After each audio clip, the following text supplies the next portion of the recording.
आई भवानीचा गजर म्हणजे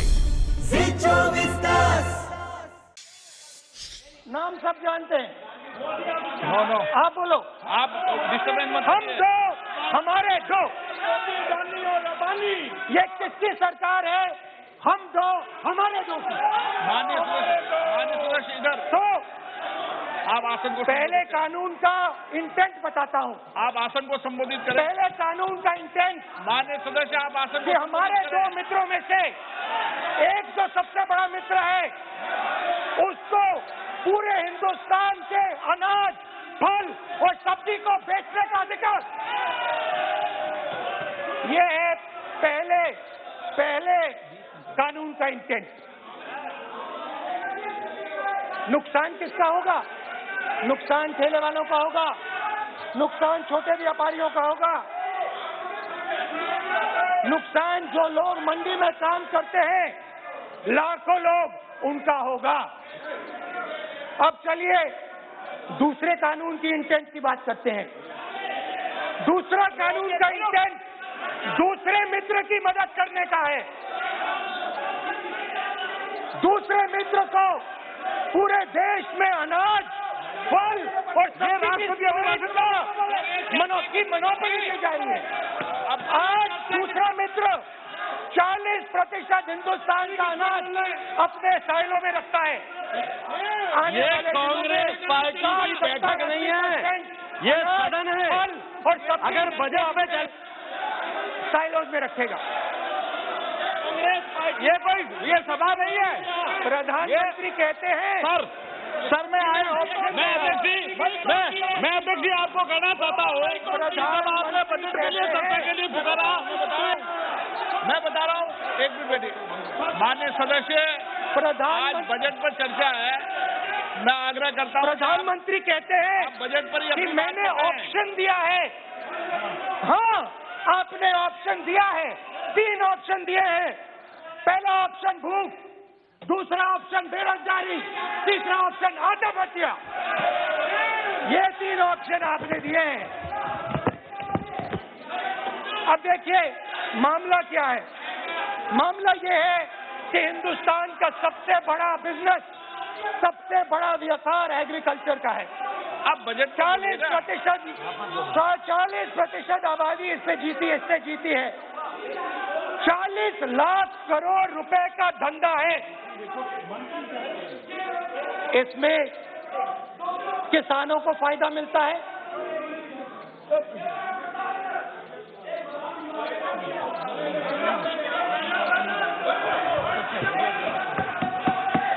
तो दूसरे कानून का थोड़ा मैं इंटेंट समझा देता हूं। दूसरे कानून का इंटेंट है पानी दो, पानी गिर जाएगा, पानी दो। दूसरे कानून का इंटेंट है कि एक व्यक्ति को आप पूरे देश के अनाज की स्टोरिंग की मोनोपोली दे दो, और जब किसान अपने अनाज के लिए सही दाम मांगने जाएगा तो जिसके पास स्टोरेज की मोनोपोली होगी वो मार्केट में अनाज डालेगा और किसान से कम पैसे में खरीद करेगा। और जब वही किसान कंज्यूमर बन के अपना ही माल खरीदने जाएगा तो वही व्यक्ति अपने गोदाम से जब बजट पे चर्चा है सर, बजट पे चर्चा है, राष्ट्रपति अभी भाषण पे आपने चर्चा समाप्त कर दी, प्रस्ताव पास करके राष्ट्रपति जी को भेज दिया। अब उसी पे चर्चा करके राष्ट्रपति जी का भी और आपका भी अपमान कर रहे हैं सर। ये आपका भी अपमान कर रहे हैं, सदन का भी अपमान कर रहे हैं सर। ये कि इस देश की जो रीढ़ की हड्डी है, किसान, मजदूर, छोटे दुकानदार, व्यापारी, उस रीढ़ की हड्डी को तोड़ के टुकड़े करके 2 मित्रों को दे दो। Sir rule 218 sir, rule 218 sir, rule sir, the debate on appropriation bill shall be restricted. The debate on appropriate bill shall be restricted to the matters of the public importance or administrative costly employed in the grants covered by the bill which have not already been raised while the relevant demands of grants were under consideration. would like to remind him that he should restrict his speech to the budget. Number 2, and he is claiming that 40% of the groceries and other things, vegetables, they are kept in Adani's and Ambani's place. Let him prove that. Where from? He should place it on the table. He should place it on the table. Where can he get all these documents? Where statistics कहाँ से आए? इसको authenticate करना है. Report में नहीं जाएगी. चलिए बैठिए. आप बोलने दे रहे क्या? सर आपने माइक बंद कर दिया. बोलने दीजिए. बैठिए. माइक बंद कर दिया सर आपने. सर बैठिए. आप तो डिस्टर्बेंस कर. आप बोलने दीजिए ना. आप कोई रूल बता रहे हैं क्या? आप कोई रूल बता रहे हैं? अधीर रंजन जी, अधीर रंजन जी, अधीर रंजन जी को बता दें. अधीर रंजन जी. Sir, 2214. Sir, rule 214. Sir, discussion of a general character. Sir, discussion of a general character may be allowed on the motion or any amendment moved thereto, but the details of the grants shall not be discussed further. Then it is necessary to develop the general point. Sir, discussion on general point is allowed. So discussion, it is the discussion on general point. Discussion of general point is allowed in the rule book. Discussion of general point. अच्छा budget में क्या agriculture मुद्दा नहीं है? Budget में क्या agriculture मुद्दा नहीं है? तो बजट में जब एग्रीकल्चर मुद्दा है तो बजट में क्यों चर्चा नहीं हो सकता एग्रीकल्चर? दादा, point of order is simple. You listen to this, sir. Please. 349. It says, while the House is sitting, a member, 2, shall not interrupt any member while speaking by disorderly expression or noises or in any other disorderly manner. While Honorable Member Rahul Gandhi is speaking, सबको disturb कर रहा है.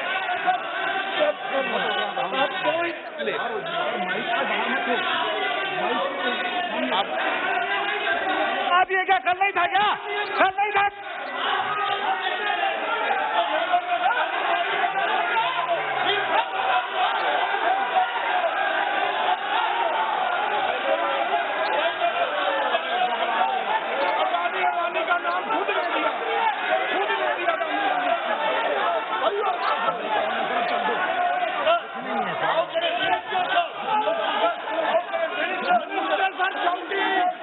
मंत्री क्यों डाल रहे हैं? मंत्री ऐसा कभी हुआ नहीं. मंत्री भाग रहे हैं, रूल बुक ढूंढ रहे हैं. अरे क्यों घबरा गए? अभी तो बोले ही 5 मिनट है. अभी तो बोले ही 5 मिनट है. तो हम दो हमारे दो.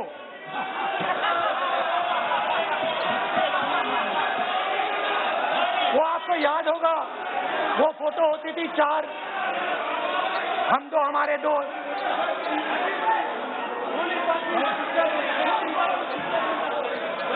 क्यूट से चेहरे थे, सुंदर सुंदर चेहरे, मोटे मोटे चेहरे. हम दो हमारे दो. खैर, इससे होगा क्या? जब ये कानून लागू होंगे तो जो इस देश के किसान हैं, इस देश के मजदूर हैं, छोटे व्यापारी हैं, इनका धंधा बंद हो जाएगा. इनमें से किसानों की खेत चली जाएगी, किसान को सही दाम नहीं मिलेगा, छोटे दुकानदारों की दुकान बंद हो जाएगी और सिर्फ 2 लोग, हम दो और हमारे दो इस देश को चलाएंगे. हिंदुस्तान का फूड सिक्योरिटी का सिस्टम है वो नष्ट हो जाएगा और पहली बार सालों बाद एक बार फिर पहली बार हिंदुस्तान के लोगों को भूख से मरना पड़ेगा. रूरल इकोनॉमी नष्ट हो जाएगी और ये देश रोजगार नहीं पैदा कर पाएगा. ये नई चीज नहीं है। ये आप मत सोचिए कि ये नया अटेम्प्ट है, पहला अटेम्प्ट है। ये पहला नहीं है।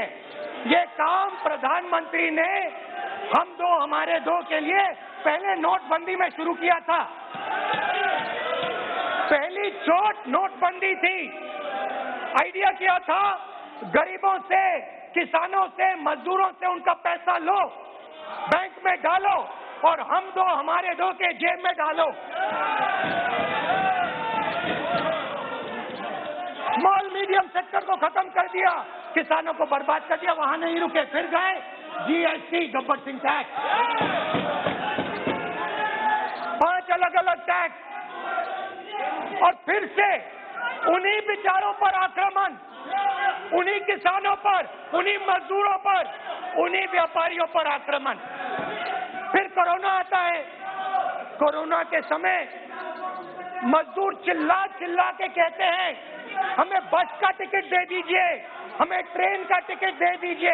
नहीं नहीं नहीं, तुम्हें नहीं मिलेगा, तुम पैदल घर जाओगे। एक मिनट माननीय सदस्य प्लीज। मगर टैक्स माफ जरूर होगा, माननीय सदस्य जरूर होगा। माननीय 5-10 उद्योगपतियों का टैक्स होगा। माननीय सदस्य प्लीज एक मिनट बैठिए, एक मिनट बैठिए। मैं माननीय सदस्य से भी आग्रह कर रहा हूं, इधर भी आग्रह कर रहा हूं। माननीय सदस्य, आज बजट पर चर्चा है।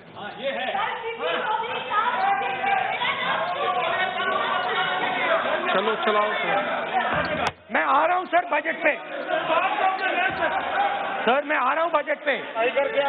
मैं सर 5 मिनट में बजट पे आ रहा हूं। मैं फाउंडेशन लगा रहा हूं अभी, फाउंडेशन।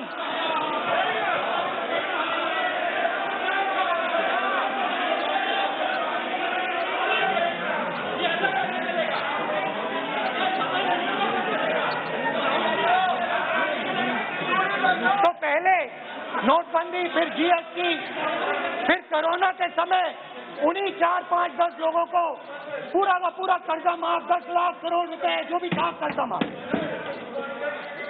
मगर हुआ क्या? हिंदुस्तान का रोजगार का जो सिस्टम है, जो स्मॉल एंड मीडियम इंडस्ट्री है, वो खत्म हो गई। आज ये देश रोजगार नहीं पैदा कर सकता है, सीधी सी बात। और आज नहीं, कल भी ये देश रोजगार नहीं पैदा कर पाएगा, क्योंकि आपने इस देश की रीढ़ की हड्डी तोड़ दी है। किसान की, मजदूर की, छोटे दुकानदार की, स्मॉल मीडियम बिजनेस की रीढ़ की हड्डी तोड़ दी।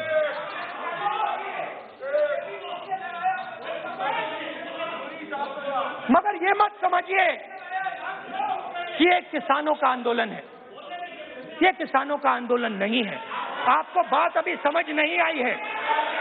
ये देश का आंदोलन है और ये किसान सिर्फ रास्ता दिखा रहा है। किसान अंधेरे में टॉर्च दिखा रहा है और एक आवाज से ये पूरा देश उठने वाला है।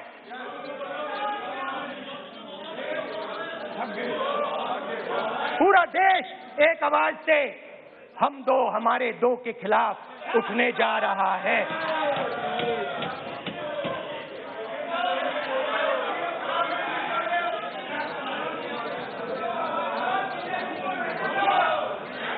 और ये याद रखिए, मैं कह रहा हूं, लिख के ले लीजिए। आप सोचते हो कि हिंदुस्तान के किसान को, मजदूर को, छोटे दुकानदार को अपने पैसे से, अपने धन से परे कर सकते हो, ये आप सोचते हो। आप ये सोचते हो। आप लिख के ले लो मुझसे, किसान 1 इंच पीछे नहीं हटने वाला है। किसान आपको हटा देगा, मजदूर आपको हटा देगा, छोटा दुकानदार आपको हटा देगा, मगर वो पीछे 1 इंच नहीं हटने वाला। आपको कानून वापस लेना ही पड़ेगा। अब बात करते हैं बजट की। जब बजट पर बातचीत करने की बात उठी थी, प्रेसिडेंट एड्रेस पे बात करने की बात उठी थी,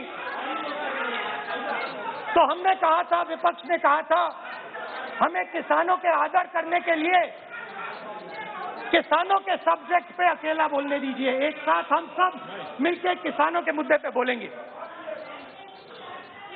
स्पीकर सर ने सरकार से पूछा और सरकार ने कहा नहीं, किसानों के मुद्दे पर चर्चा नहीं होगी, बजट पे होगी और प्रेसिडेंट एड्रेस पे होगी, अलग चर्चा किसान के मुद्दे पे नहीं हो सकती। तो प्रोटेस्ट में मैं कह रहा हूं, मैं बजट पे आज यहां टिप्पणी नहीं करने वाला हूं। मैं आज सिर्फ किसान के मुद्दे पे बोलूंगा और उसके बाद मैं अपना मुंह चुप कर दूंगा। अंत में मैं कहना चाहता हूं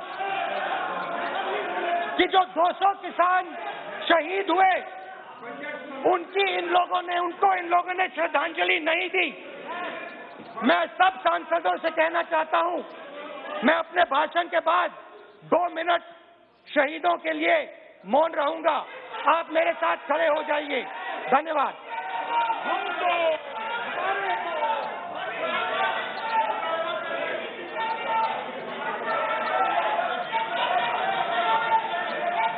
एक मिनट, आप एक मिनट।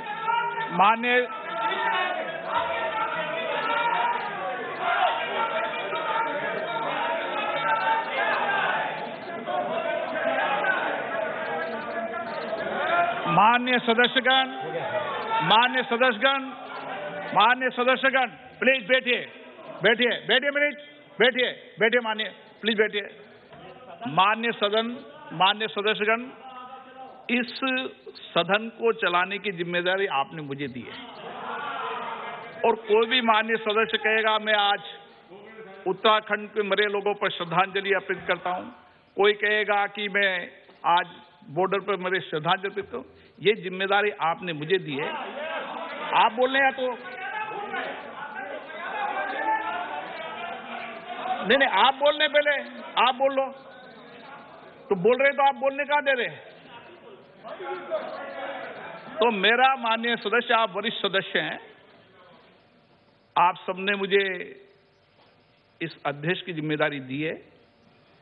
इस तरीके का व्यवहार करना सदन में मैं सोचता हूं कि उचित नहीं है और ये गरिमा में भी नहीं है, क्योंकि इसलिए मैं माननीय सदस्यगण आग्रह करूंगा कि हमें सैनिकों के प्रति सबका सम्मान है, पूरे सदन का सम्मान है, 130 करोड़ जनता का सम्मान है, लेकिन सदन की गरिमा और संचालन की जिम्मेदारी मुझे दी है। आप कभी भी कोई ऐसा विषय तो मुझे लिख कर दें, मैं आपके विषय पर सभी लोगों से चर्चा करके आदर करूंगा, लेकिन कम से कम सदन चलाने की जिम्मेदारी जिसको आपने दी है उसको करें। मैं देखूंगा इसको, ठीक है। अनुराग ठाकुर जी, माननीय सदस्य प्लीज, आपको इजाजत नहीं दी मैंने, आपको इजाजत नहीं दी, आपका कोई नोट नहीं हो रहा।